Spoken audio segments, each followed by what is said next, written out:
Hello everyone, আজ আমি এসেছি মাছমারা আমার মামার বাড়িতে। তো এখন আমরা চলে যাচ্ছি বাজারে কিছু শপিং করার জন্য। তো আমরা চারিদিক ঘুরে দেখছিলাম কী কী কেনা যায়। শুধু চারিদিকে তরমুজ আর তরমুজ। মাছমারা শুক্রবারে বাজার হয়, তো আমরা ঘুরে দেখছিলাম কী কী কেনা যায়। তারপরে আমরা চলে যাচ্ছিলাম। এখন এইদিকে আমরা সবজি বাজারে দিয়ে চলে আসলাম, সবাই সবজি কেনাকাটা করছিল। এবারে আমরা চলে গেলাম কাপড়ের দোকানে। তো ওর জন্য একটি কাপড়ও চয়েস হচ্ছে না।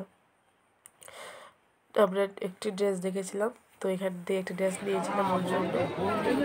আমরা চলে গেলাম কসমেটিক্সের দোকানে। তো আমি মাছ মারা আসলে কিছু নেই বা না নেই, আমি কসমেটিক্সের জিনিস নিয়ে যাই, কারণ এখানে একটু ভালো ভালো কসমেটিক্স জিনিস পাওয়া যায়। তোমরা যারা যারা আসলে তারা প্লিজ একবার হলে আসছো। তো আমাদের কেনাকাটা শেষ, এখন আমরা বাড়ি চলে যাচ্ছি। তো ওদেরকে জিজ্ঞাসা করছিলাম কী কী কিনেছি। তো আমার ছোটো বোন একটি ড্রেস কিনেছিল, ওইটি পরে দেখেছে।